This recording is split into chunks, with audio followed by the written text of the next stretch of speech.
Yo, what is going on YouTube? I am Germ here. Today we're once again going to be checking in with Team Liquid. Obviously they have had a pretty crazy last month or so with the end of their LCS run coming to an end with them not qualifying for Worlds, and then the offseason starting for them very, very fast with rumors of Hansama potentially being out, with rumors of Jan and Ayla potentially being called up, which would also mean Core JJ is out. Core JJ is about to be a free agent. There's rumors about their whole coaching staff getting fired. Everything is out of control for Team Liquid right now. We're going to have to wait and see if it's going to be for the better, for the worse in 2023 or going forward in the future. Who knows? It's still way too early to tell. But we have gotten some comments and insight recently, not only to what happened and what went wrong with Team Liquid in 2022, but also a little bit about maybe what's going to be going on with them going into the future as well. From Bwipo, he's been streaming a lot recently. Obviously, it's the off season. He has some more free time. And here is some of the things. We're just going to go over this 4-minute clip of him streaming about just when he's been talking about all this stuff. This came up originally when I saw a post on the Team Liquid subreddit of somebody saying hey, Bwipo said that he wants to stay in NA. Bwipo likes it in North America. But there is a lot of different things he talks about. He talks about how he feels about NA, how he feels about TL, how he feels about the season. And overall, I just feel like this is going to give a lot of context to what's going on. Bwipo is a pretty well-spoken, pretty well-thought-out guy. And these will be some good things to go over. But obviously I'm not sure what's going to happen next year, but I do like my environment here in TL, and I will be streaming a lot in this off season. That's all I can tell you. I don't actually know what else is going to happen because, well, it's October 14 and off season officially starts at November 21.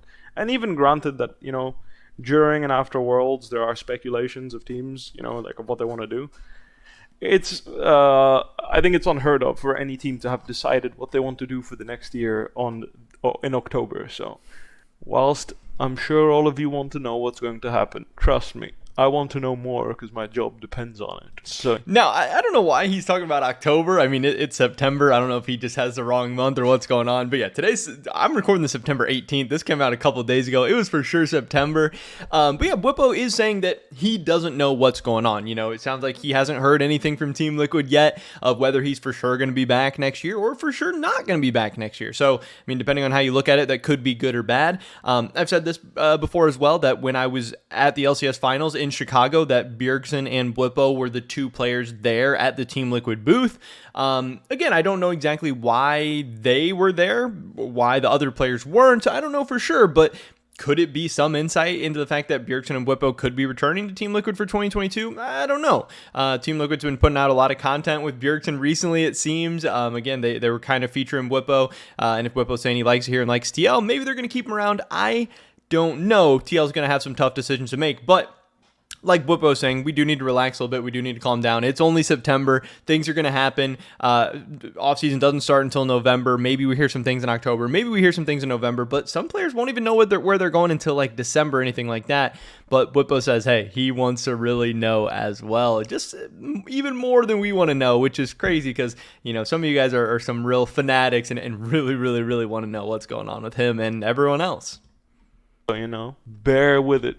So give it a month and I'm sure you'll start hearing rumors about what's going to happen next year. Still on Team Liquid? For now, I don't know what will happen, my friend. It's going to be a long off season. I hope to stay, but the reality is I didn't play too well, so we will see what happens. Did I think about retiring? Nope, I haven't.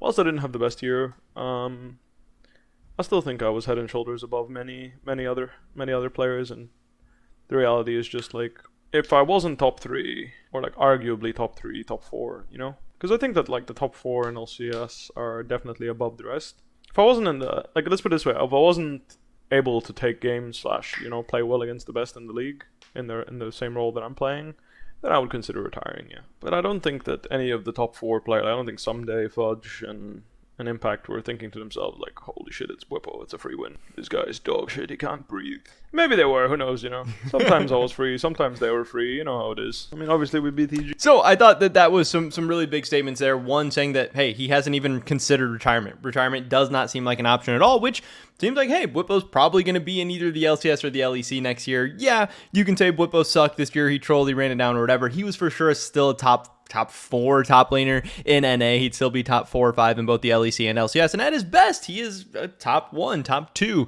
kind of potential guy. And we know that TL had all different kinds of issues this year with communication and seeing how everyone wanted to play the game and stuff like that. So it's also like, hey, was Bwipo worse than, you know, did the team make him look worse? Would he be better if the team was more cohesive or on the same page or unit or whatever? I think those questions are very, very fair. So yeah, I thought it was cool to hear that he is not considering retirement at this point. But that team needed some time to gel, you know, which makes sense. So did we. We just didn't, you know, gel as well as we would have liked. That's just the way it is sometimes. Sometimes things don't go the way you want them to or expect them to, and that's just a classic case of that. I think the coaching staff had bad decisions. I mean, I think some of the decisions were bad. Some of them were good. You know, in the moment, I agreed with what they were like. I think the biggest mistake we made was like we were a team that did best when we just played scaling and we farmed and we just won the game late game. And then, you know, everyone fucking hated us for doing that. You know, it's like lol, $7 million roster farming for late, lol. XD, imagine doing that, lol. But, you know, at the end of the day, the enemy nexus exploded, and I think that's kind of my biggest regret, where I just didn't just... So we went for like, oh, let's, you know, be more explosive as a team, let's play top side, you know, let's play some fucking Lucian top, let's play some Graves top, you know, like 1v9, let's go, woohoo. And it was just like, well, I'm just not that good at that as a player, you know, and that's just facts, you know, it's just not what I'm best at. And as a result, we practiced these things that we were not particularly good at. And I think we lost our touch at playing bottom side at the same time, and it just turned into a situation where we were neither a great top side team, neither a great bot side team, neither great at playing around mid. And I think that's very, very interesting, because that has largely been the community perspective as well. And like the perspective I've had really the whole season is like, what is Team Liquid? What is their identity? Yeah. Are they a team that plays bot? Are they a team that plays top? Are they a team that plays mid? What are they good at? Like, we know Team Liquid is at least a decent team. They won a lot of games. They won the lock-in tournament. They finished top 3 in summer, top 4 in spring. But like, how did Team Liquid win their games? They weren't really an amazing late game team fighting team. You know, they often got beat in late game team fights against 100 Thieves. They weren't necessarily a great mid game like skirmishing team or anything like that. EG often dominated them in the mid game skirmishes.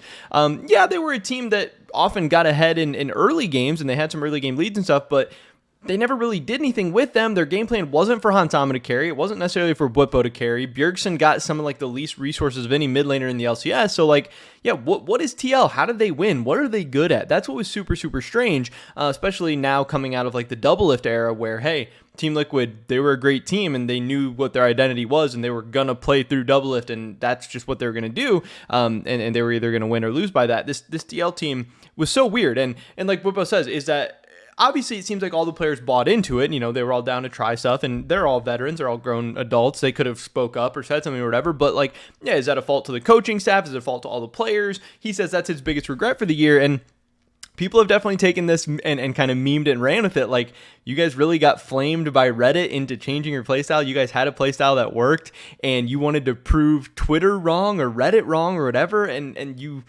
lost your season because of that. Like, that's a really, really rough look. And I think it's a way worse look for the coaching staff, Gilhoto, Cold, all the guys involved there, than it is for any of the players. But it's not necessarily a great look for the players either.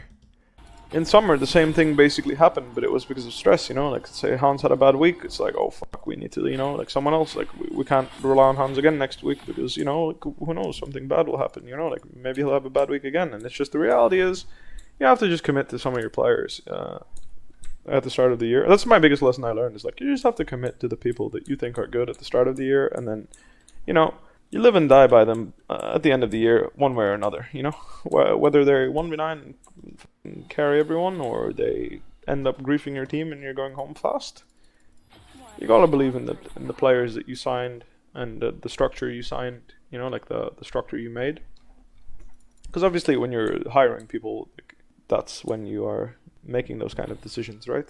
And that for me is my biggest lesson, just... And that's another interesting point that Bwipo's talking about. It sounds like, hey, again, whether it's the coaching staff, the players, whatever, if Hans had a good week, they were going to play through him. If Hans had a bad week, they were like, okay, well, Hans isn't doing too good. We got to try something different. Like, they weren't using the LCS regular season, which everyone agrees really doesn't mean anything. They weren't using it to like focus on a strategy, get better, improve, work through the trials and tribulations. They were just like, hey, we're going to do this. If that doesn't work, we're going to do this. If that doesn't work, we're going to do this. They didn't stick to anything. They didn't believe in their players. They didn't trust in their players. They didn't come up with a game plan and stick to it and believe it and refine it and really kind of, forged by the fire, get good at something. They just bounced around so much that they ended up okay at everything, but not great at anything, not good enough to go to Worlds, not a great team. When if they would have just spent the whole year, actually working on something, I'm sure they could have been amazing because obviously on paper their team was very, very good. It also sounds like, Bwipo was talking about Hans like being stressed or not necessarily working out great. And hey, I'm sure that leads to him not liking North America that much or not liking Team Liquid that much or whatever. And maybe that's why he's looking to head back home to Europe, to the LEC, K-Corp, wherever he's going to end up. But overall, Bwipo still says he enjoys his time in TL. He says he wants to be with TL next year. He says he wants to be in NA next year. So things must not be too bad. And I think that does give me hope that at least TL is doing a lot of things right, that they are treating people right. Even though this year didn't go so great for them, it would have been easier to, like mental boom or collapse or whatever. But it seems like overall people are holding pretty strong. We'll have to see how this goes. But right now, we don't know much about Bwipo. He dropped us some spicy stuff about their season, about their coaching staff and everything like that. He's not retiring. He wants to be in NA. He'd like to stay on TL. But at least right now, he has not heard anything. And he doesn't know if he's going to be returning or if TL is going to have him back in 2022. I still think he is coming back, though. I still think it's very, very likely that TL will have him back. And they'll build around him and Bjergsen going forward into the future. But we'll have to wait and see. Pretty much it for this video today, guys. Let me drop a like if you did enjoy it. I would appreciate that so much. Leave a comment down below. Let me know what you guys think about anything we talked about in this video today. Subscribe, stay up to date on my latest content. Hopefully catch you guys in the next one. But until then, peace.